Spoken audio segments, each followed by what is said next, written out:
cómo veo yo a los pacientes dentro del control de cáncer. En principio, el control de cáncer son todas las acciones que conllevarían a disminuir la incidencia de la enfermedad y aumentar la curabilidad. El control de cáncer no es solamente diagnóstico y tratamiento. El control de cáncer es educación, es investigación, es la prevención primaria, la prevención secundaria, un diagnóstico adecuado, un tratamiento correcto, los sobrevivientes y los curados de cáncer, los cuidados paliativos, el acceso a la morfina y el final de vida. Es decir, son un conjunto de acciones que van desde la población sana, prevenir, lo mejor es que el cáncer no se presente, la prevención primaria, hasta el final de la vida o los curados. Siempre una de las cosas que me preocupó es que los pacientes han sido un poco espectadores en esta problemática y creo que en los últimos años está surgiendo el concepto de la enfermedad centrada en los pacientes. Los pacientes no son invitados a esta problemática, los pacientes son actores principales. Y me gusta recordar en esta circunstancia al doctor Ben Anderson, un reconocido cirujano de mama de la Universidad de Seattle, y ahora está asesorando a la OMS. Y él tiene lo que llama el circuito virtuoso del cáncer y los pacientes. Es decir, un paciente es diagnosticado, es tratado, es curado o no es curado, pero los curados y los que sobreviven con cáncer trabajan, muchos de ellos luego activamente en organizaciones de pacientes, y esas organizaciones de pacientes impactan sobre el medio social y sobre todo sobre el sistema de salud, promoviendo por mejores acciones, que a su vez impulsan a los gobiernos y a los políticos a dedicarse a la problemática y a mejorar el acceso y el diagnóstico y el tratamiento del cáncer. O sea, el rol de los pacientes se expresa a través de las organizaciones de pacientes, y las organizaciones de pacientes lo transmiten a los poderes públicos en forma de políticas públicas, en forma de presión para que el cáncer figure en las agendas políticas, y esto no es una acción médica. Esto es mucho más que la acción médica. Porque yo conozco bastante de América Latina, de nuestros países, y les diría que la educación médica, el conocimiento de los profesionales es de muy buen nivel.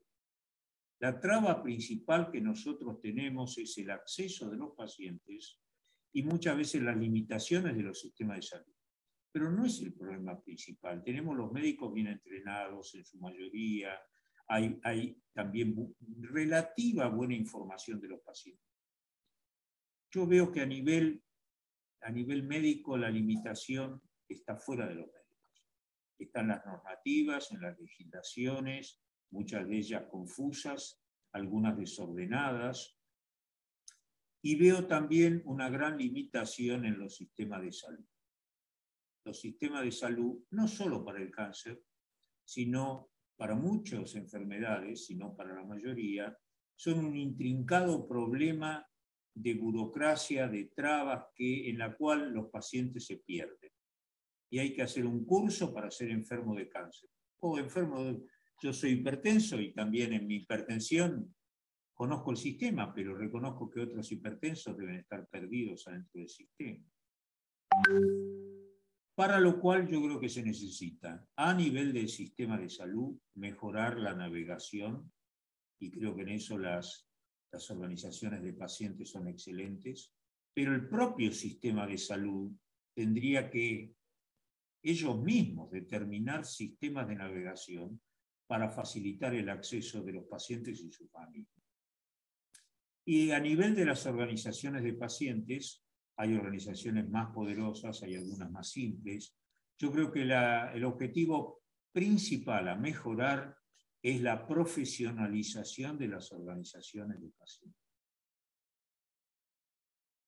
Si entendemos el rol de los pacientes como un rol central, en el cual todo debe girar alrededor de los pacientes, si entendemos que los sistemas de salud deben mejorar muchísimo la interconexión dentro del sistema y la navegación dentro del sistema, y no que sea una responsabilidad de los pacientes o de las organizaciones darle esa facilidad, el sistema tiene que ayudar a los pacientes. Hay en algunos países, en algunos sistemas, los pacientes con cáncer tienen una identificación especial, que no es una marca, pero que tienen más rápido acceso, por ejemplo, a análisis de sangre, para que lo necesitan tan frecuentemente, a turnos y a otras cosas que hacen que naveguen más fluidamente dentro del sistema.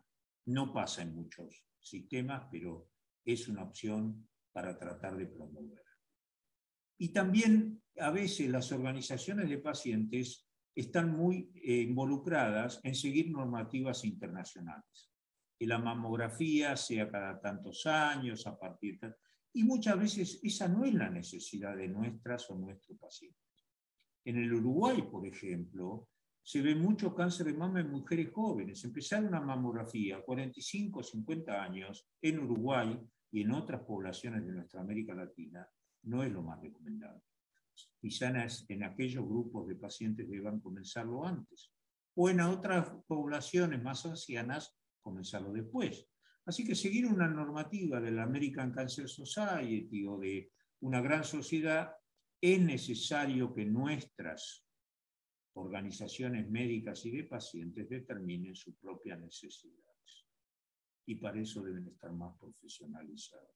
No tanto en lo de abogacía, sino también en los criterios médicos a aplicar para nuestros pacientes. Así que recuerdo, para terminar esta pregunta, primero, sistemas centrados en los pacientes. Segundo, sistema de salud con facilidades de acceso y navegación para los pacientes de cáncer. Y tercero, organizaciones de cáncer, de abogacía, de pacientes más profesionales. Y mi última mención es que todo esto es más importante en los sanos. Es decir, que las poblaciones sanas conserven la salud y no se enfermen de cáncer. Para eso las políticas públicas de prevención primaria, no fumar, una dieta saludable, conservar el peso, la actividad física, no fumar, pues es la primera acción de salud pública más importante. Con todo eso, y hoy conocemos también, lamentablemente, que la obesidad, y México es uno de los países en donde la obesidad es una epidemia, es hoy uno de los factores más importantes en la producción de cáncer de colon, cáncer ginecológico y otros cánceres, aún en la edad pediátrica. Así que el control de la obesidad y del tabaquismo es una prioridad para mantener a nuestras poblaciones sanas.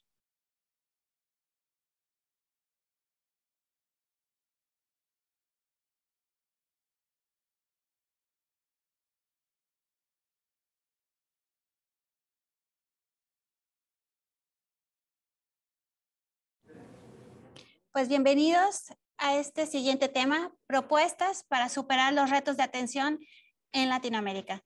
Para dar la bienvenida a nuestros ponentes, nuestro compañero Francisco Freiría nos va a apoyar. Adelante, por favor. Gracias, Leti. Es un panel también, por demás, te digo, como cada uno, ¿verdad? Que creo que todos estamos sorprendidos, ¿no? Con los temas, los ponentes, la calidad de todos ellos y sobre todo este enriquecimiento que estamos teniendo todos. Y pues bueno, damos la bienvenida a nuestros siguientes ponentes. Con todo gusto presento a la maestra Laura Fernández Díaz. Ella es responsable de desarrollo de miembros y socios de la Unión Internacional para el Control de Cáncer, la UICC, en Latinoamérica. Trabaja con más de 1,190 organizaciones, miembros de 172 países alrededor del mundo y unos 58 socios de la UICC. Apoya en la comunidad del cáncer para garantizar el control de cáncer, siga siendo una prioridad en la Agenda Mundial de Salud y Desarrollo. Voy a presentar a todos, Leti, porque aquí nos vamos a un panel que va a dirigir a alguien también muy cercana a nosotros y muy querida. También tengo el gusto de presentar a la licenciada María de San Martín, de Dónde Quiero Estar, de Argentina. Ella es directora de la Fundación Dónde Quiero Estar, especialización en tecnologías sanitarias, patient advocacy y farmacoeconomía, enfocada en mejorar la calidad de vida, defender los derechos y la salud de las personas con cáncer. También está la doctora Esther de Vries, de la Universidad Javeriana de Colombia. Ella es directora del programa de epidemiología clínica de la Pontificia Universidad Javeriana en Colombia. Es epidemióloga con un doctorado en la Universidad Erasmus en Rotterdam, de los Países Bajos, autora de más de 125 publicaciones científicas internacionales, miembro del Comité Asesor del Centro Latinoamericano de la Iniciativa Global para el Desarrollo de Registros de Cáncer. También nos acompaña el licenciado Cristian Pichardo, economista de la Ciudad de México. Es economista y matemático aplicado con más de 10 años de experiencia en el sector sanitario y farmacéutico. Actualmente es consultor de las áreas de economía de salud, acceso centrado en pacientes y comunicación de valor. Y pues doy la bienvenida también a nuestra querida Maribel Coronel, periodista de la Ciudad de México. Ella es autora de la columna Salud y Negocios en el periódico El Economista. Es comunicadora con un perfil económico, especializada en asuntos de salud pública y en la industria de la salud. Cursó la maestría en Administración de Sistemas de Salud en la Facultad de Administración de la Universidad Autónoma de México, socia fundadora de Plenilunia, que es un portal especializado en contenidos de salud femenina. Y pues Maribel, bienvenida, te cedo la palabra para que por favor nos hagas, pues ahora sí que lleves a cabo la moderación en este panel. Bienvenida. Sí, muchas gracias por la presentación. Buen día a todos a este congreso que pues por supuesto que es sumamente importante porque veo que hay actores de todas las dimensiones y desde todas las posiciones e incluidos los pacientes que pues son los más importantes. Muchas gracias por la invitación y si les parece arrancamos con esta mesa de excelentes panelistas que nos acaba de presentar. Y empecemos, si les parece, con el enfoque, bueno, más bien la parte de los pacientes y el empoderamiento. A ver, porque aquí en México en particular, y supongo que es un fenómeno en general de América Latina, ustedes nos dirán, nos falta a veces aprender a ser exigentes y a apropiarnos de nuestro derecho que tenemos a la salud.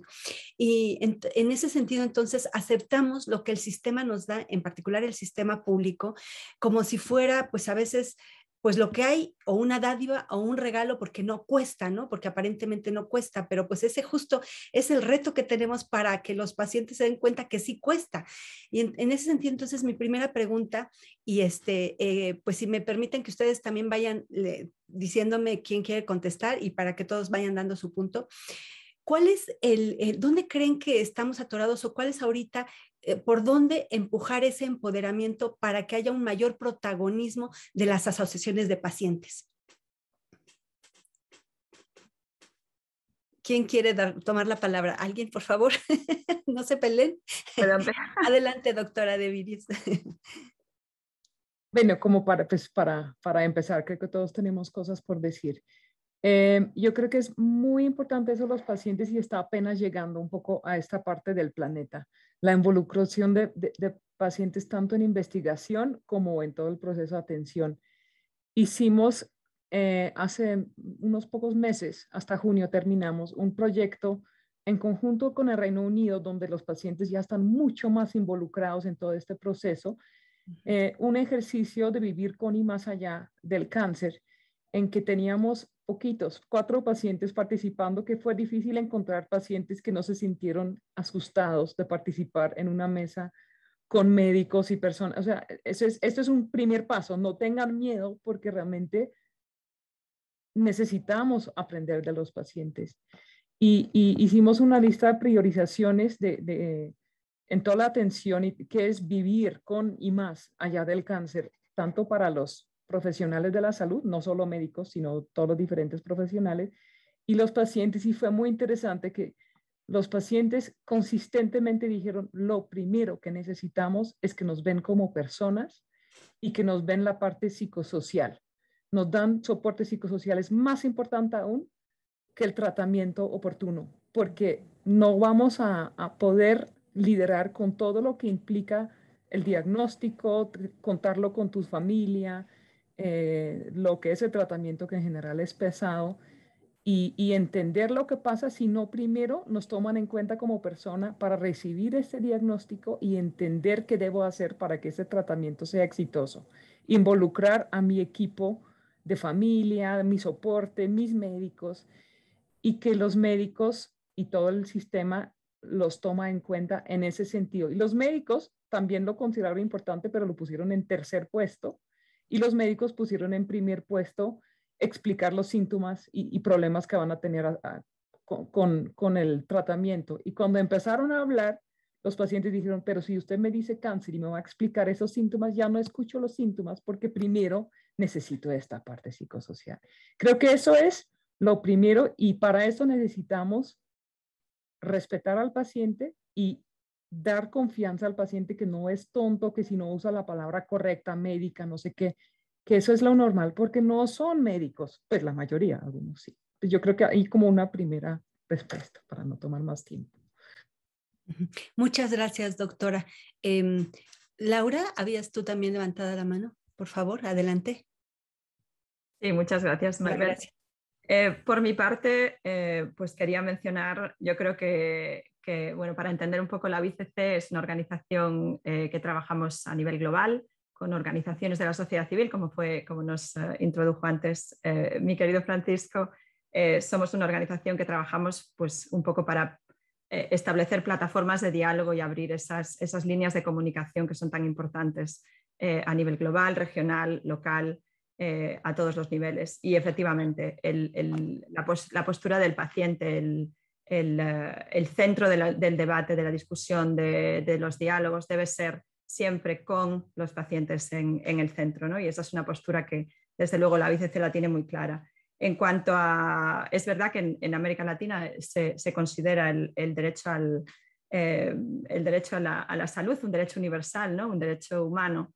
Y desde esa perspectiva yo creo que es una forma interesante también de enfocarlo a través de enfoques legales, de cómo posicionar también en estos foros de discusión y de debate a nivel legislativo, a todos los niveles, cómo posicionar el empoderamiento de los pacientes, como es tan importante para conseguir que se activen esos mecanismos que también, bueno, no sé si se compartió a todos los niveles, pero el doctor Kazab lo mencionó en su intervención anterior y muy adecuadamente además, ¿no?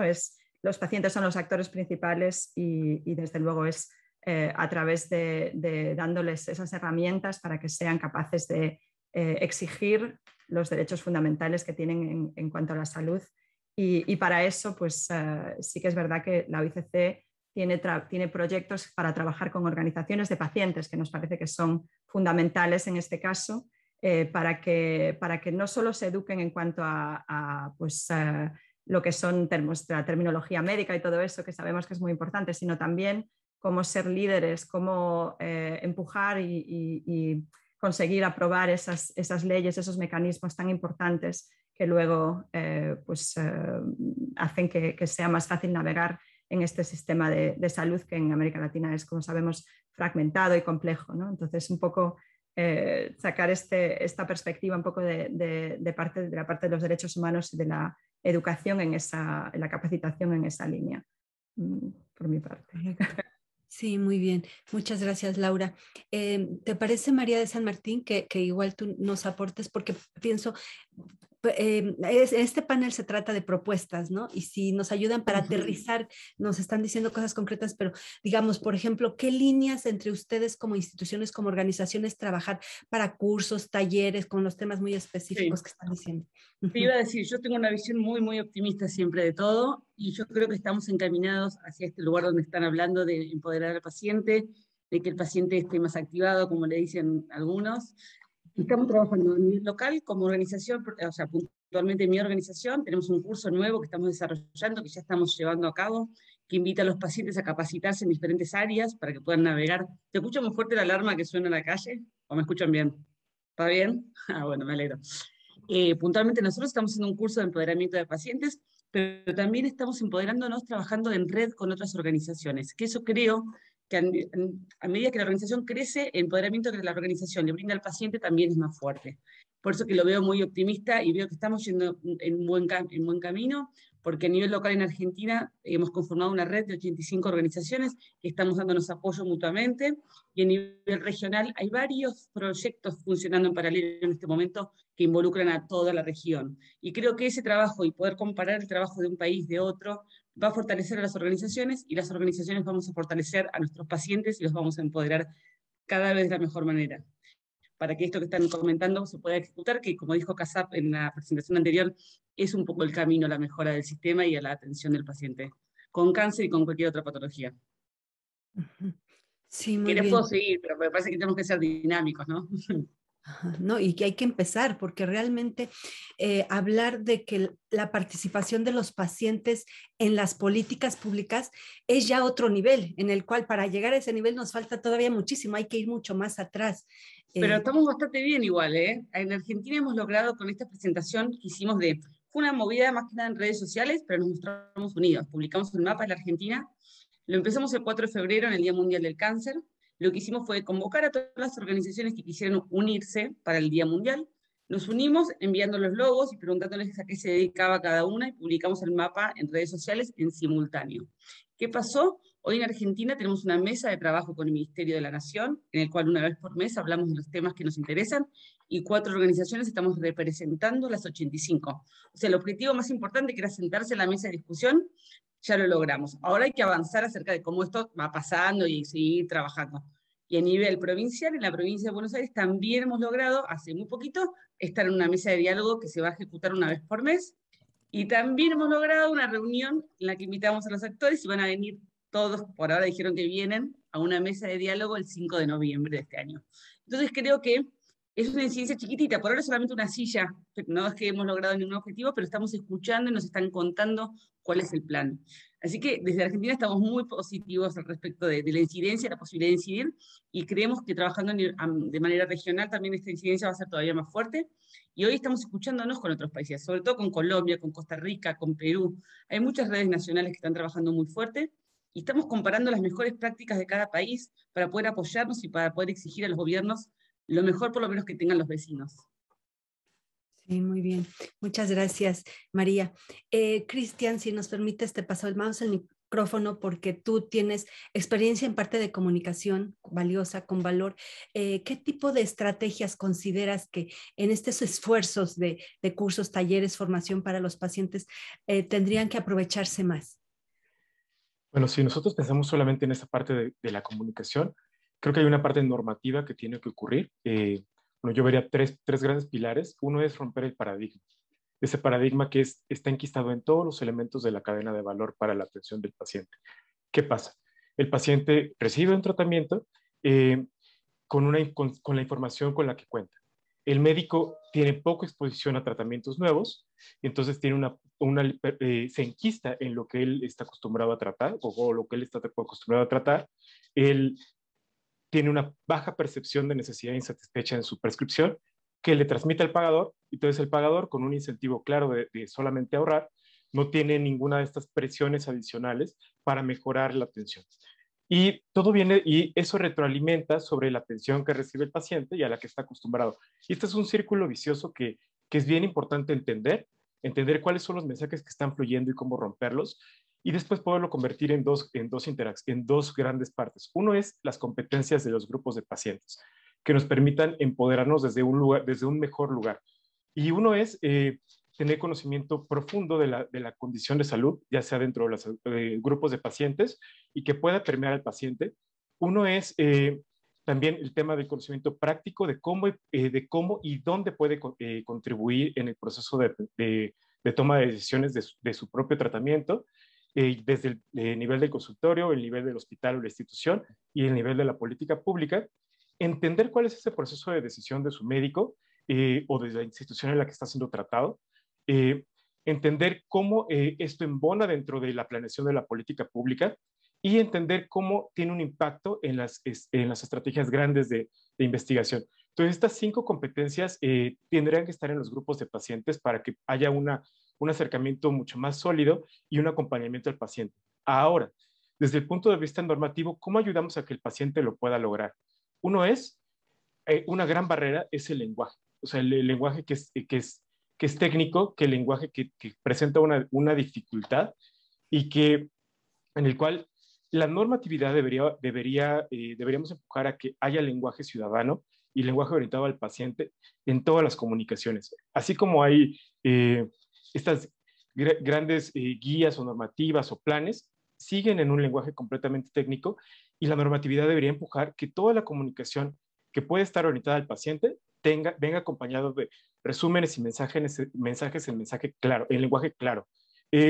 Otro es, la normatividad debería debería obligar a que este mismo lenguaje claro y en un sitio en el que sea accesible al paciente, se presenten estos procesos de decisión, tanto en la atención como en la política pública, que haya un repositorio gubernamental o institucional, ya sea a nivel público o privado, en el que se presenten estos procesos de decisión. Otro es que tengamos de manera normativa, recordemos que las instituciones hacen lo que normativamente están obligadas a hacer, que de manera normativa se empuje para que se tenga que obtener información basada en el paciente, tanto de preferencias como de cuáles son los desenlaces importantes para el paciente, y que pueda contribuir en la definición de objetivos. Otra es que haya igual una comunicación clara de quién dentro del continuo de atención toma cada una de las decisiones.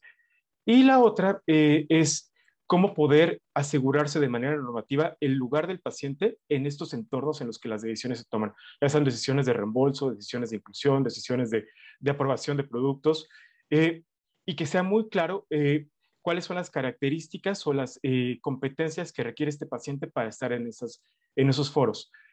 Y algo importante también es dejar de suponer, creo que sería lo que dejaría yo como envolviendo todo, dejar de suponer que la voz del paciente la tiene alguien más que no sea el paciente. Entonces, siempre en todos los procesos de decisión, en un lenguaje claro, tendría que estar involucrado el paciente de manera normativa y esa sería como la aspiración que yo pondría sobre la mesa de cómo empoderar al paciente.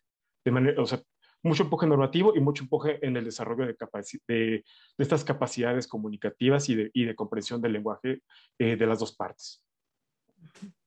Muy bien, muchas gracias. Muy valiosos todas las aportaciones, lo que dicen también del lenguaje, del acompañamiento psicosocial, el lenguaje, creo que todo va ligado y ahora sí que los planetas se alinean en función de lo que se está viendo, lo que ustedes están manifestando, porque cada uno desde su lado coincide.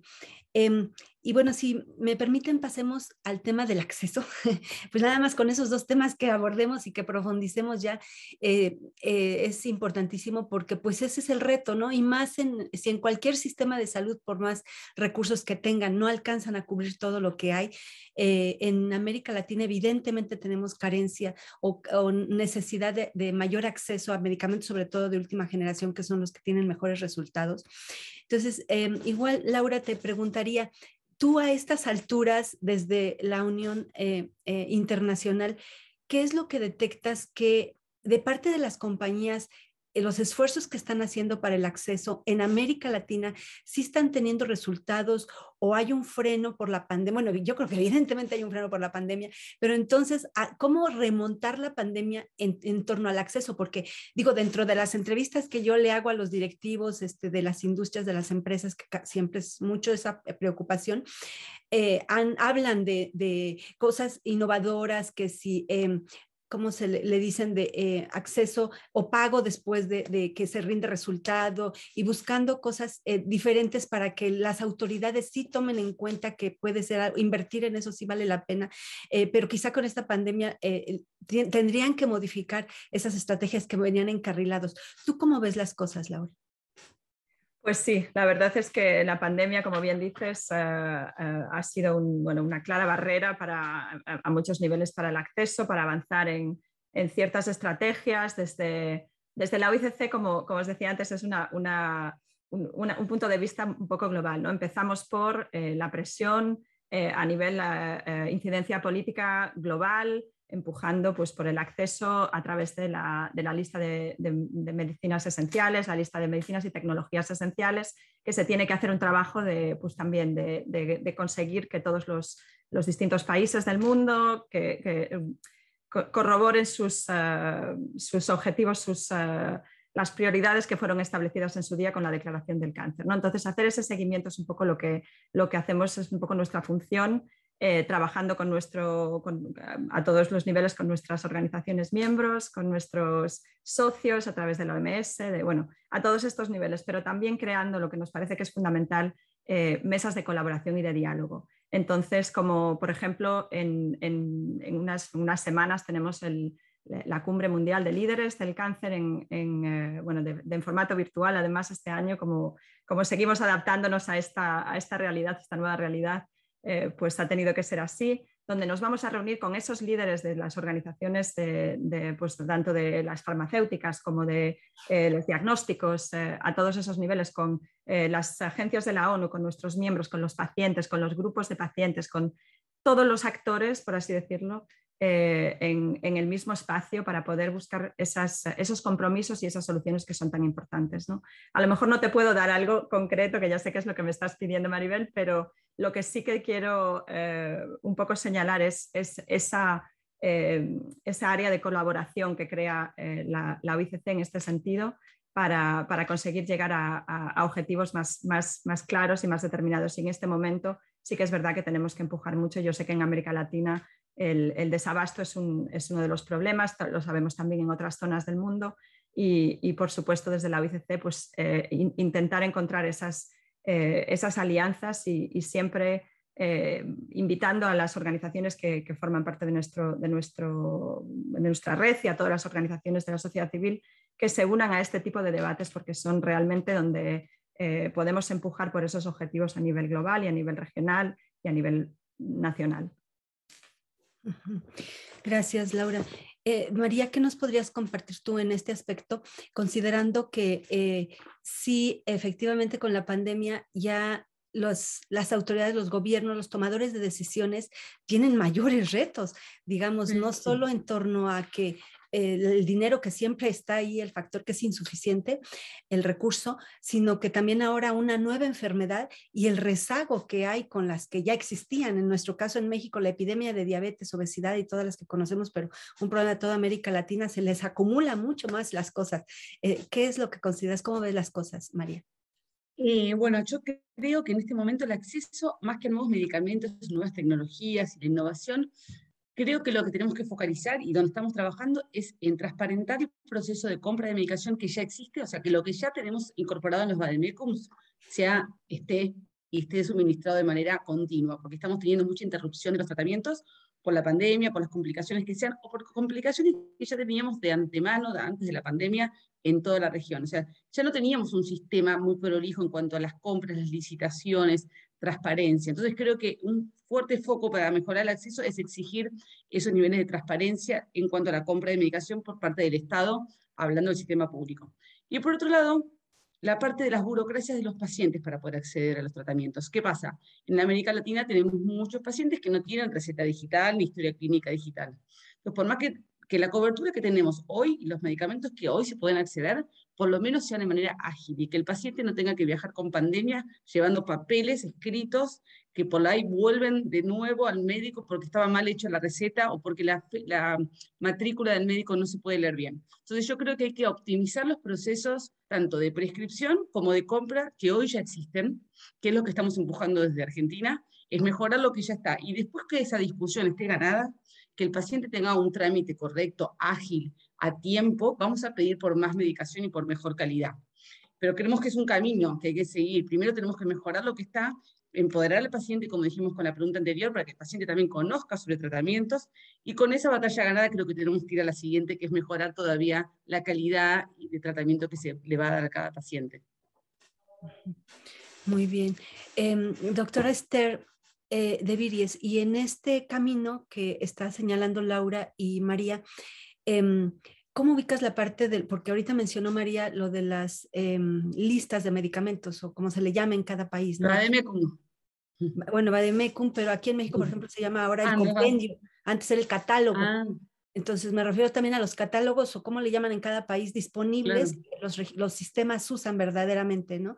En cada país. Entonces en este caso, no sé si quizá ayudaría que haya comunicación para comparar lo que uno y otro tiene en la región o algo así dentro de lo que consideras que qué se puede hacer, qué proponer para mejorar esas listas y hacerlas adecuadas o más bien aterrizarlas a la realidad.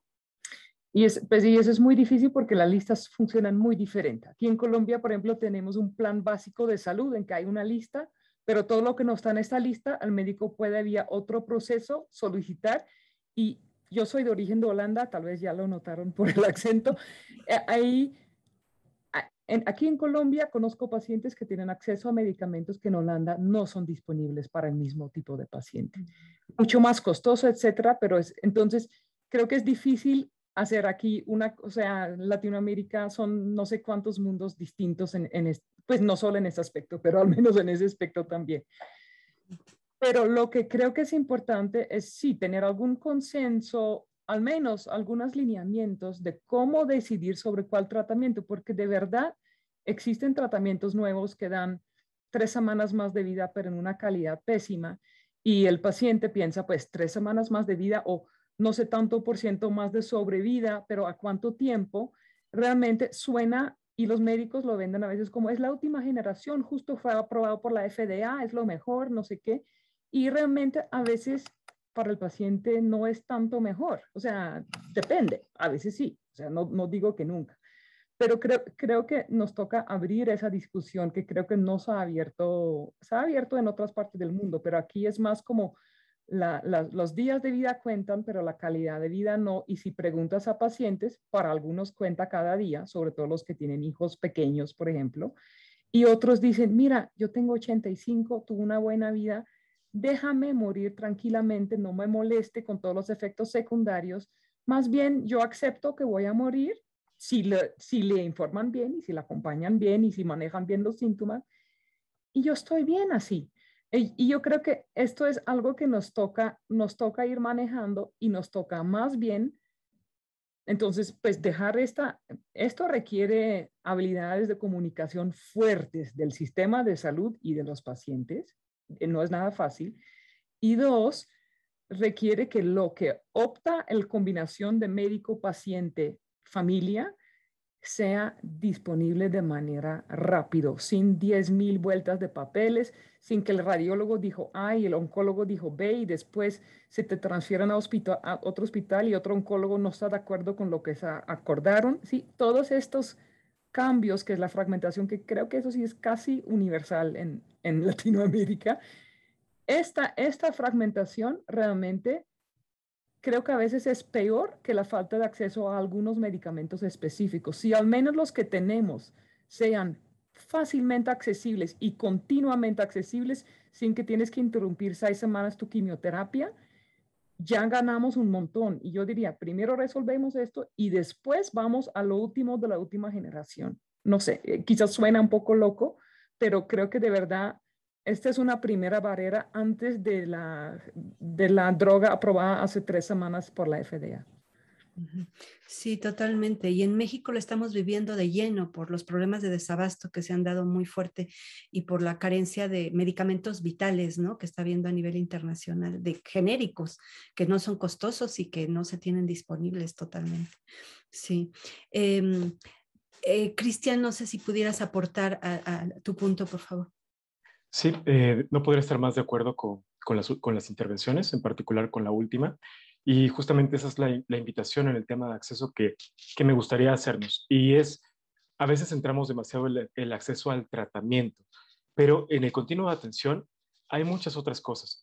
Y esas muchas otras cosas también tienen accesos limitados, también tienen barreras multidimensionales al acceso.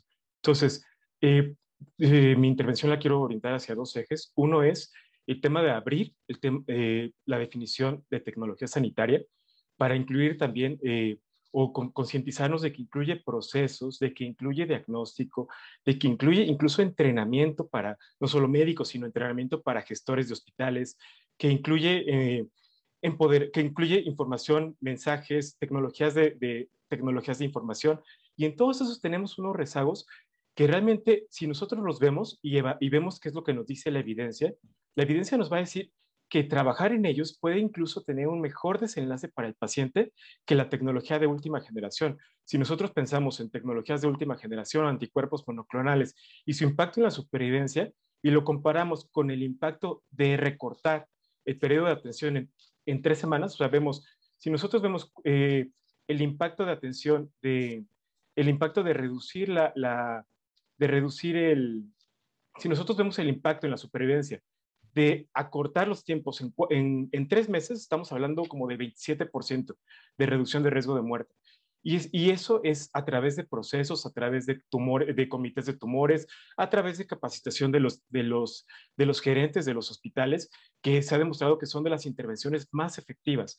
Ahora, si nosotros pensamos en el tema del acceso al tratamiento y a estas otras intervenciones, a estas otras tecnologías sanitarias, ¿en qué nos tendríamos que fijar? Y uno es en poder entender que no estamos buscando el acceso a la innovación o el acceso al tratamiento, sino el acceso a los desenlaces. Ahora, esos desenlaces requieren la voz del paciente, que sepamos qué desenlaces son realmente cruciales para el paciente en términos de calidad, en términos de supervivencia, en términos de eventos adversos, que el paciente esté realmente involucrado en cuáles son estos desenlaces que queremos como sistemas de salud adquirir, de tal modo que podamos tener una visión oriental del desenlace que permita justamente estos acuerdos innovadores, estas mediciones de impacto que no estamos teniendo, que permita investigación que se pueda después medir, investigación en procesos, investigación en capacitación, otro tipo de intervenciones en los que nuestros países latinoamericanos pueden tener mucho que decir y mucho que contar más allá de la intervención de las intervenciones de última generación o de ese tipo de investigación clínica. Ahora, ¿cuáles tendrían que ser una propuesta de ejes en los que este acceso podría estar con estas dos características, el tema de buscar desenlaces y el tema de salir de la definición de tecnología sanitaria y ampliarla a todo el resto de lo que está en el continuo de atención? Uno es que sea acceso a estrategias preventivas, ya sea prevención primaria del cáncer y prevención secundaria de las complicaciones que el cáncer puede traer y de la progresión de la enfermedad. Otra es acceso a la detección temprana y a la información para esa detección temprana, que podamos saber exactamente a dónde hay que acudir si uno tiene una sospecha. Uno, ¿cómo uno sospecha? ¿A dónde hay que acudir si hay una sospecha? ¿Y cuáles son, y cómo podemos ocupar también nuevos procesos para, a veces no necesitamos tener a todos los expertos en el mismo lugar, simplemente ahorita en este foro ha habido excelentes voces y puede haber un aprovechamiento de tumores, de comités de tumores digitales, de comités de referencia y contrarreferencia digitales que permitan que los expertos de varios lugares no tengan que estar en el mismo lugar y que eso mejore la atención. También el tema de cómo hacemos innovación y acceso a las últimas políticas públicas que se ha demostrado que tienen impacto, que también son una tecnología sanitaria que a veces se nos pasa. Y sistemas y cambios ambientales que también son a los que también hay que tener acceso. Tenemos bases de datos increíbles ahora que nos permitirían tener un mejor conocimiento de los factores de riesgo ambientales que tenemos en nuestras comunidades, con las cuales podríamos también mejorar los desenlaces. Y el tema de equidad, que va muy de la mano de la fragmentación. Somos países que tenemos desafíos profundos en el tema de la fragmentación de los sistemas y que eso conlleva a rupturas en el continuo de atención y con eso a perjuicios para la mortalidad y la calidad de vida de los pacientes. Entonces, estrategias para generar, ya sea en la política pública, en la evaluación, en la atención, continuos de tratamiento, eso nos va a ayudar muchísimo. Y son estrategias que realmente son costo efectivas, que no requieren un gran desembolso de los sistemas de salud, sino una planeación estructurada de cuáles son las maneras en las que con los recursos existentes o con inversiones de impacto presupuestal mínimo podamos mejorar los desenlaces. Y los desenlaces sobre todo para la mayor cantidad de personas en un entorno de equidad y de universalidad en la atención. Y al final, también acceso a la evaluación. A veces tenemos muchos tratamientos, muchos nuevos hospitales, pero tenemos muchos rezagos en la evaluación de cómo estamos utilizando toda esa inversión para realmente generar desenlaces para los pacientes. Entonces, estos serían como los ejes sobre esta parte de acceso. Muchas gracias, Cristian, qué importante. Retomando un punto de Cristian, porque hablaste de rupturas y pienso que sí vale la pena dentro de esta discusión o dentro de las propuestas que tienen que salir de este foro, que ese es el reto, se vea y que ustedes me digan qué tanto sí puede haber un poco más de colaboración entre todos los países latinoamericanos, donde sí tenemos muchos paralelismos o estamos en niveles similares, por lo menos en salud y específicamente en atención del cáncer. Porque, por ejemplo, el sábado, no sé si vieron que la CEPAL hizo una propuesta súper interesante de generar colaboración para el desarrollo de vacunas y producción de vacunas local, porque hay experiencias aisladas en Argentina, en Brasil y en México, cuando como región podría hacer, ellos plantean, no me acuerdo cómo fue la palabra, de hacer esas colaboraciones regionales. Pero en el caso del cáncer, ahorita están mencionando en las listas de medicamentos, no, porque pues cada país es un mundo, pero en otras cosas como lo que está mencionando Cristian, quizá pueda haber, o sea, por dónde buscar esos caminos de integración o de que esa fragmentación o que sí se colaboren entre países, tanto en el acceso como en la capacitación de pacientes, como en estos puntos que estamos hablando. María, ¿quieres responder? Porque estoy viendo que tienes un punto.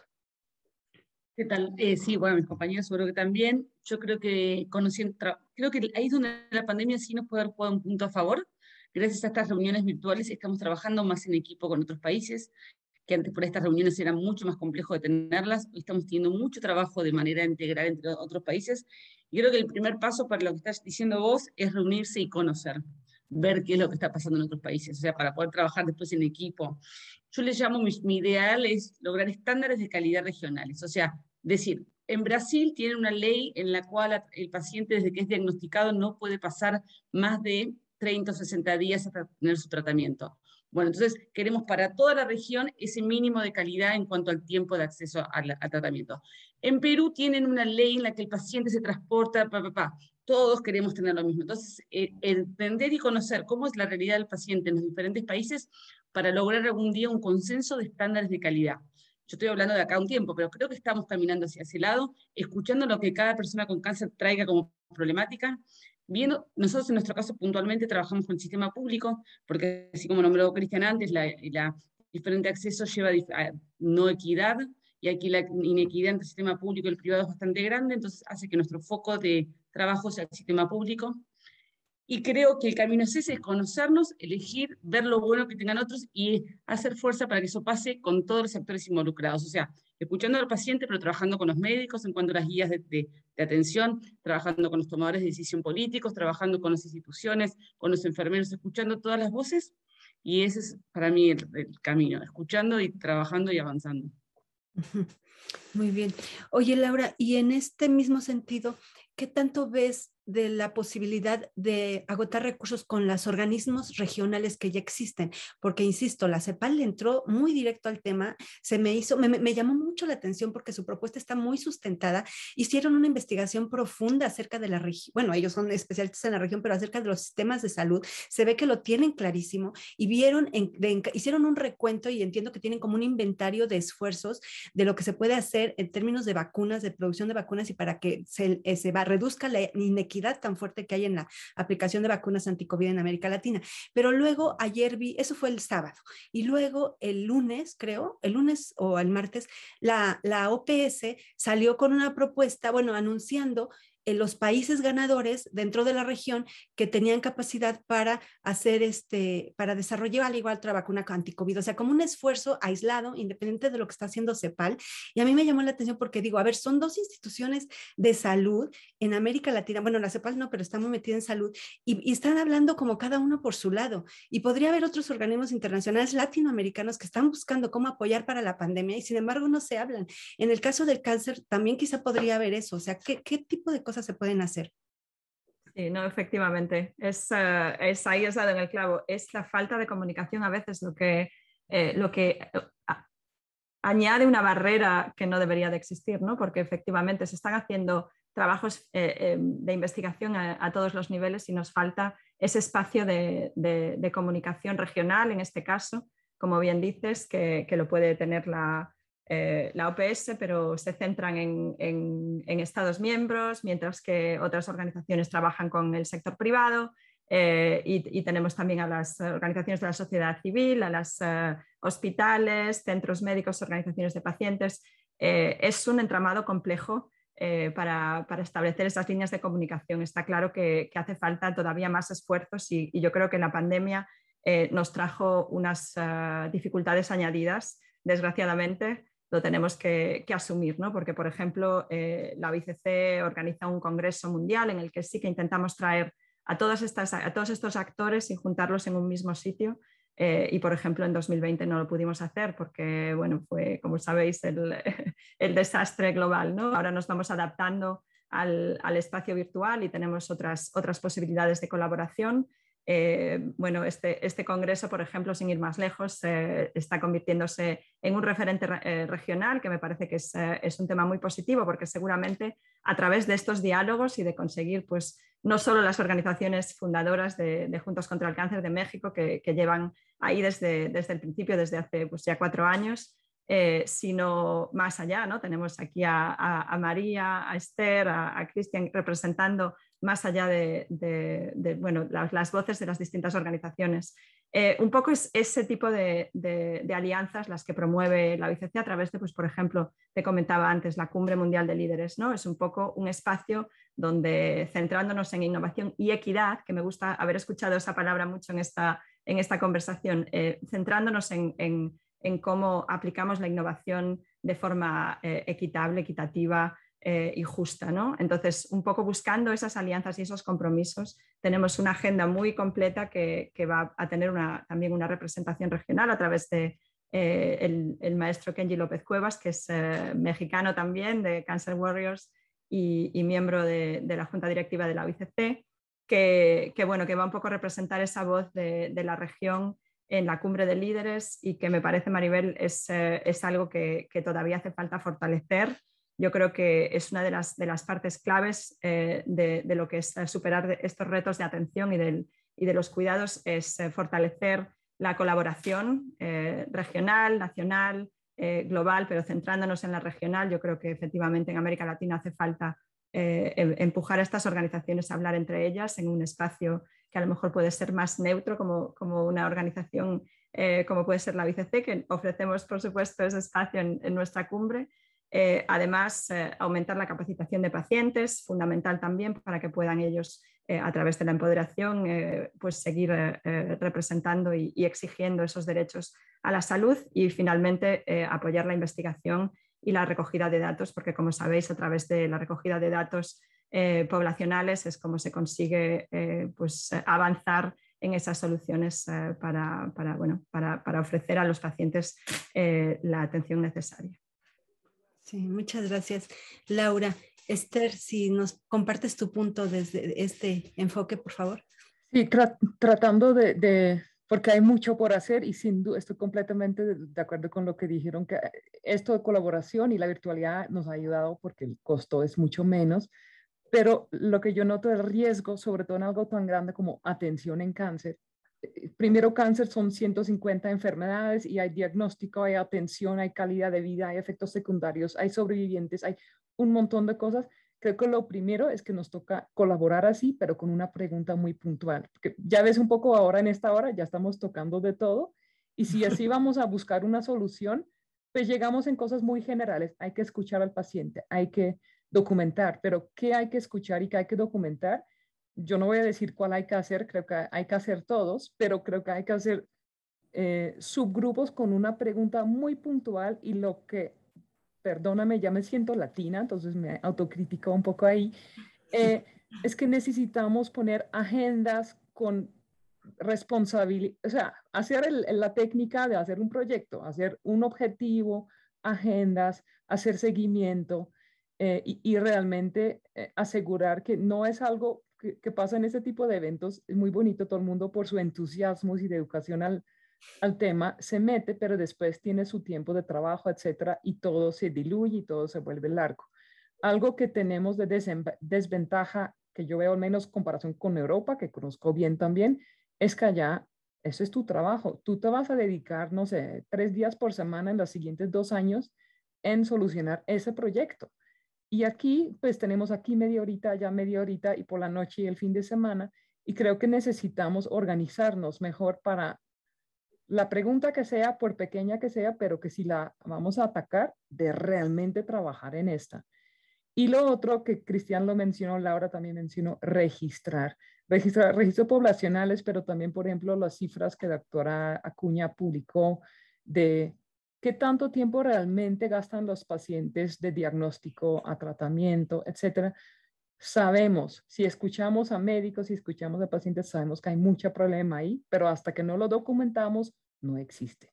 Y si lo documentamos, también podemos ver si nuestras intervenciones para mejorar la situación tiene efecto. Y yo creo que ahí tenemos kilómetros por ganar y si estos procesos, como Cristian muy bien explicó, si los procesos de iniciar y continuar tratamiento, de acompañar al paciente, explicar, etcétera, mejora, mira cómo mejora la supervivencia, mira cómo mejora, ojalá la supervivencia. Y ahí tenemos el siguiente problema, es que cómo vamos a acompañar a esos sobrevivientes, que ese es otro tema que creo que en la región apenas estamos dándonos cuenta que pacientes que sobrevivieron el cáncer también necesitan atención. Pero eso es, pues, otra rama de preocupación. Sí, es que son muchísimas cosas al mismo tiempo, pero empezar por el principio y hay que ubicar ese principio, ¿verdad? Entonces, si me permiten en esta última ronda, para cerrar con el panel, dentro de los aspectos que se han hablado ahorita, que me ayuden a ubicar cuál consideran que sería la principal para justamente definir una propuesta aterrizada pues integral. Por un lado, se habló del empoderamiento de los pacientes, que fue el primero y que cada uno dio sus puntos y que hay mucho por hacer en ese sentido y cada uno dio propuestas. Por otro lado, el del acceso, también se hablaron de propuestas concretas. Y luego de la colaboración regional, que en este último también se detecta que hay una necesidad y que también es vital trabajar en ese sentido. Incluida la falta de comunicación, ¿no? O de hacer comunicación interinstitucional.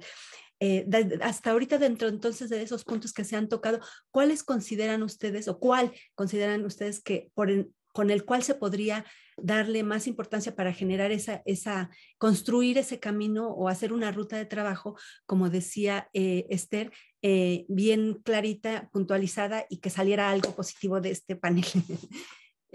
Por favor. María o Laura, ¿quién quiere por favor dar su palabra? Adelante, María. No, creo que me estás dando paso a mí, María.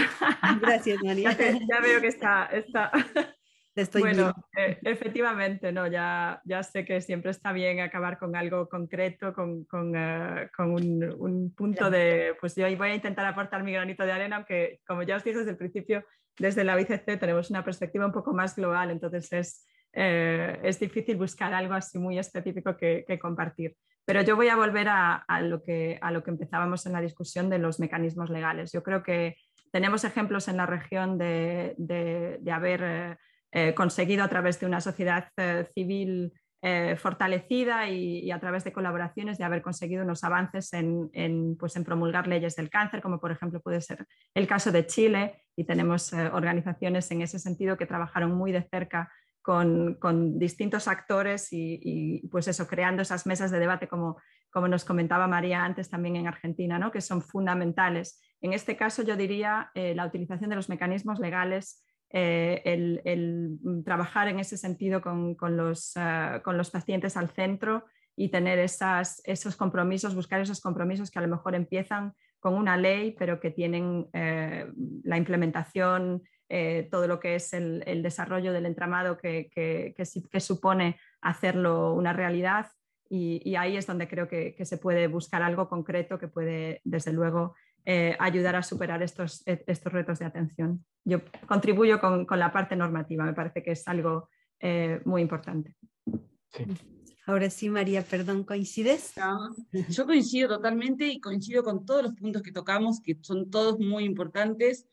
Y creo que cada actor tiene un punto por el que debe empezar. No creo que todos tengamos que empezar por el mismo lado. Creo que la idea es que se den todas las cosas en paralelo. Cada uno sabe cuál es su responsabilidad, dónde tiene que trabajar. Y creo que una responsabilidad grande que tenemos todos que puede sumar al total es escuchar, no agrietar más profundamente las grietas que ya existen cuando hay problemas, tratar de poner la mejor voluntad en escuchar tanto a las personas con cáncer como a los que toman las decisiones y no profundizar en los problemas, sino en dónde nos podemos comunicar. Esa actitud frente al día a día en el trabajo de cada uno creo que puede ayudar de manera como general, por ahí es algo muy abstracto de lo que estoy hablando, casi metafísico, pero creo que tiene mucho que aportar. Y sí, nada, y eso, escuchar a las personas que tienen enfermedad, porque también eso es muy importante, que lo nombramos ya, pero acordarnos de que cada cosa, tanto lo legislativo como a la hora de hacer una lista de medicamentos, siempre escuchar a las personas que están pasando por la enfermedad, o la pasaron, o pasaron sus familiares. No olvidarnos de eso por ahí como eje, puede ser un punto, eso es algo nuevo que se está viendo hace poco, por ahí ese cambio que se está dando, ponerle mucha atención a ese cambio, creo que eso puede ser un punto de partida por ahí. Pero estoy pensando mientras hablo, porque es difícil, Maribel, tu pregunta. Sí, gracias, María. Cristian, por favor, ¿podrías darnos tu punto? Me iría por, si tuviera que priorizar una estrategia, sería el desarrollo de una arquitectura de competencias para el manejo del cáncer en la región. Porque creo que es algo que puede tener un impacto regional y que va a atacar justamente el punto de la equidad y de la fragmentación del sistema. Esa arquitectura de competencias yo la vería que la orientáramos hacia los diferentes actores que están dentro de la cadena de valor. Desde los médicos, los gestores hospitalarios, las personas que están a cargo de esos hospitales, los tomadores de decisión en términos de evaluación, los pacientes, las asociaciones de pacientes, cada uno con un nivel diferente de expertise necesario para cada actividad, pero construir esta arquitectura y hacer que esta arquitectura pueda ser comunicada de manera común a toda la región y que construya una plataforma de capacitación orientada a competencias que nos ayude a mejorar esa parte que sí es de las intervenciones más costo efectivas que hay y que es algo que si lo hacemos puede ser completamente compartido entre la región, fácilmente tropicalizable a cada uno de los países y que al mismo tiempo nos puede ayudar a desarrollar este lenguaje común entre las partes, o sea, tener esta arquitectura de competencias para hacerlos un programa regional de capacitación y que al mismo tiempo tenga una contraparte de lenguaje común para que el paciente también pueda involucrarse, entender más de su enfermedad y saber en qué momentos de los procesos de decisión tiene que estar involucrado y cómo empujar a que la normatividad cambie. Muy bien, muchas gracias. Esther, ¿nos das tu aportación, por favor, también?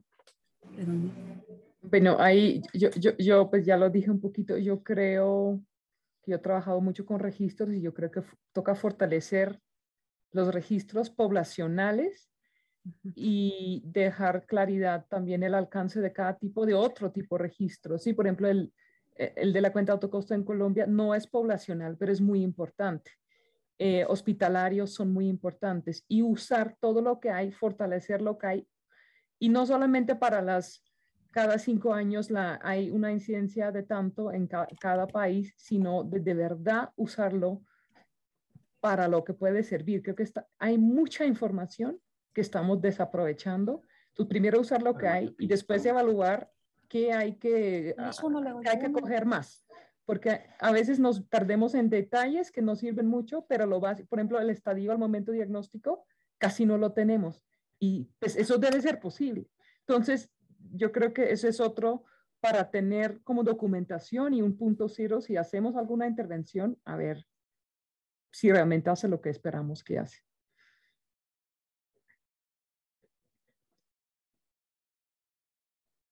Estás con el micrófono apagado, Maribel. Ay, sí, disculpas. Pues si me permiten que demos su manera de conclusión, un mensaje final. Yo lo que veo, bueno, este es un congreso de pacientes que es pues un esfuerzo fabuloso porque se entiende que los protagonistas o los que están impulsando sobre todo son las asociaciones de pacientes y entiendo que entre la audiencia, entre el público, sobre todo son estos pacientes que están interesados, que quieren, son proactivos, que les interesa saber, estar informados y esto, y de las asociaciones que quieren también hacer una mejor labor. Entonces, no sé si pudieran dar un mensaje final a la audiencia acerca de, pues de esperanza, pero de lo que como pacientes y como asociaciones pudieran hacia dónde ver para hacer un mejor esfuerzo de colaboración para en sí mismos y en su beneficio, pero también para el sistema. Por favor. Pues otra vez, Laura. Pues otra vez. Me toca a mí. Bueno, desde luego no puedo estar más de acuerdo, Maribel. Esta iniciativa de Juntos contra el Cáncer es excelente. Me parece que precisamente, ¿no?, darles esa prioridad real a los pacientes y trabajar para informarlos, para empoderarlos y para asegurar que las organizaciones de la sociedad civil están organizadas, fortalecidas, capacitadas para dar respuesta a sus necesidades. Entonces, desde luego, recurrir a esas organizaciones que son las que están a pie de línea, por así decirlo, que son todas estas organizaciones que forman parte de Juntos contra el Cáncer. Por ejemplo, en la página web se pueden ver todas. Ahí las organizaciones que lideráis, María y Cristian, claramente ahí están. Esther, por favor, no me quiero olvidar de nadie. Está ahí esa primera respuesta. Yo creo que es fortalecimiento de las organizaciones que pueden dar respuesta a esas necesidades inmediatas de los pacientes. Entonces, mi punto de vista es el trabajar directamente con ellas, el atender los cursos de formación, las actividades que organizáis y desde luego desde la OICC apoyándoos en la forma que sea posible. Muchas gracias, Laura. Por favor, Esther. Y como yo mencioné, recientemente empezamos esa iniciativa que hicimos en conjunto con el Reino Unido y yo tengo toda la intención de seguir trabajando, al menos con la idea de investigación de lo que necesitamos hacer escuchando a los pacientes y tal vez en algunas depende un poco de qué es lo que uno va a hacer, pero de tratar de siempre tener algunos pacientes o cuidadores, también son muy importantes, mirando si lo que estamos haciendo concuerda con las necesidades que identifican ellos, como para mantenernos en el norte correcto y no ir por el norte tecnocrático, sino el norte lo que humanamente necesitan los pacientes, que incluye lo tecnológico, porque pues también es importante. Sí, muy bien. Por favor, María, danos tu enfoque.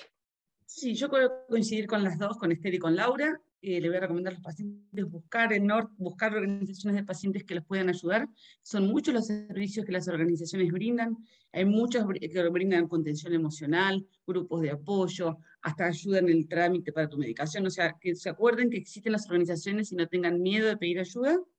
Y por otro lado, participar, como dice Esther, que las organizaciones de pacientes o los pacientes o las personas con la enfermedad o familiares sean parte de la toma de decisiones para que el norte sea realmente el norte que el paciente necesita. Porque es verdad que a veces, por ejemplo, encontramos gente peleando por medicaciones nuevas que están saliendo y hoy en día lo que necesitamos es que la medicación tradicional esté a la puerta del hospital cuando el paciente la necesita. Entonces, priorizar y ver bien cuál es la necesidad lo vamos a ver si les preguntamos a las personas del sistema público que tienen la enfermedad. Entonces, no olvidarnos ese norte, me parece muy importante, tanto para que se lo preguntemos, como para los que lo viven, decirlo fuerte y no tener miedo de decir lo que nos está pasando y lo que necesitamos.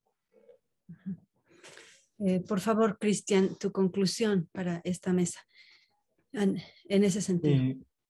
Sí, mi conclusión sería del lado optimista de que hay muchas intervenciones que se pueden hacer, que no necesariamente van a romper la alcancía de los sistemas de salud, que hay muchas cosas que pueden impactar en evitar todas las interrupciones posibles en el flujo de atención para el paciente y que al final son las que más van a tener un impacto real en la supervivencia y en la calidad de vida para los pacientes. Que hay muchas oportunidades de colaboración para que esas intervenciones costo efectivas puedan ser compartidas entre la región y tengan un impacto intertemporal. Y lo más importante es que sí, involucrar al paciente se ha demostrado más de una vez que es lo que realmente genera un impacto en que esas políticas, en que esos cambios de procesos, en que esas intervenciones realmente tengan una resonancia y un impacto en los desenlaces que estamos buscando como sistema de salud y también como pacientes. Pues muchas gracias.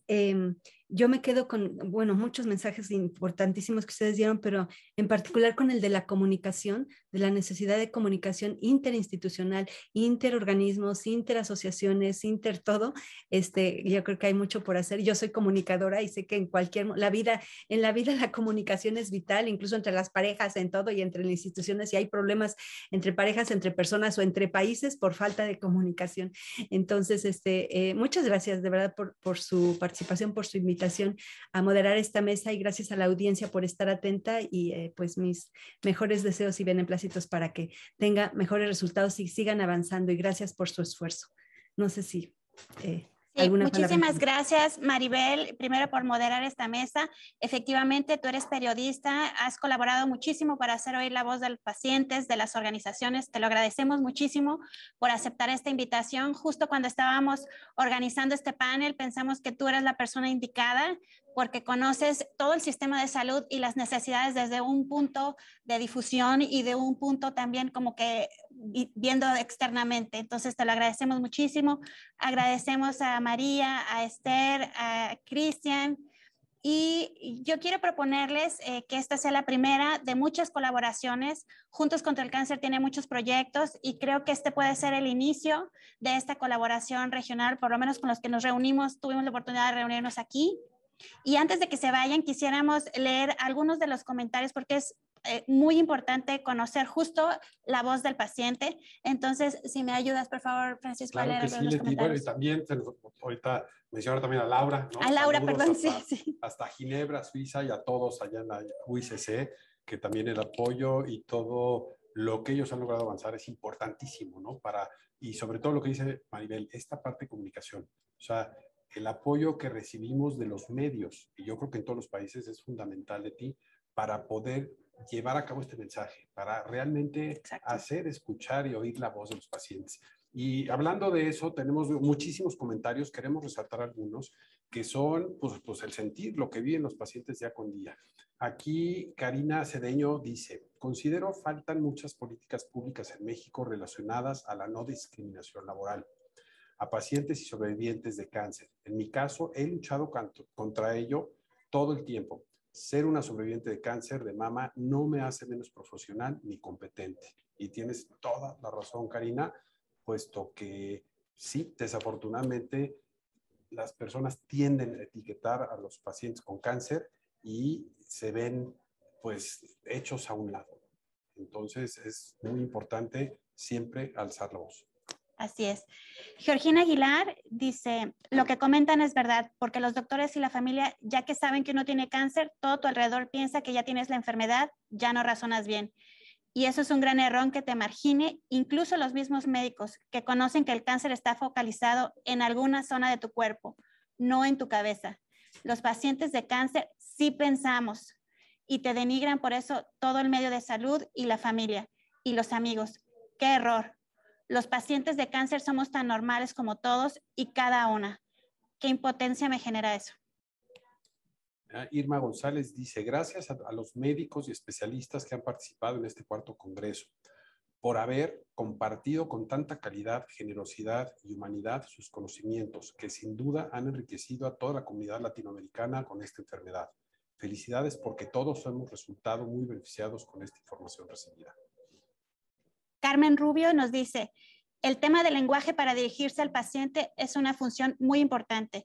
¿Qué comprensión tiene el paciente y la familia sobre el diagnóstico y tratamiento, así como secuelas? Transparentarlo es un derecho, aun cuando hubiera que repetirlo. Ana Arguello dice, el cáncer es una enfermedad tan costosa en todo el sentido de la palabra, desde solicitar una consulta, desplazamiento, medicamentos, el acompañamiento, porque el paciente en ocasiones, por el mismo avance de la enfermedad, no puede estar solo. Gracias a todos los médicos y especialistas que han participado en este cuarto congreso, por haber compartido con tanta claridad, generosidad y humanidad sus conocimientos que sin duda han enriquecido a la comunidad latinoamericana con esta enfermedad. Felicidades porque todos hemos resultado muy beneficiados con esta información.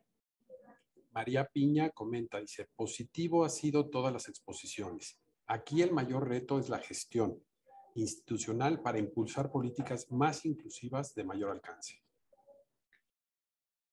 Ana Argüello, el cáncer es una enfermedad tan costosa en todo el sentido de la palabra, desde solicitar una consulta, desplazamiento, medicamentos, el acompañamiento, porque el paciente en ocasiones por el mismo avance de la enfermedad no puede estar solo. Astrid Márquez dice, 1000 gracias, soy paciente y nunca tuve acompañamiento psicológico ni paliativo. Fue muy difícil y aún sigue siendo complicado el tema. Positivo. Ha sido todas las exposiciones. Aquí el mayor reto es la gestión institucional para impulsar políticas más inclusivas. Por acá también, pues bueno, nos agradecen, pues muchísimos agradecimientos. Dice, muchas gracias, soy paciente de cáncer de mama, sí he llevado acompañamiento psico-oncológico y de verdad hace una diferencia en mi vida.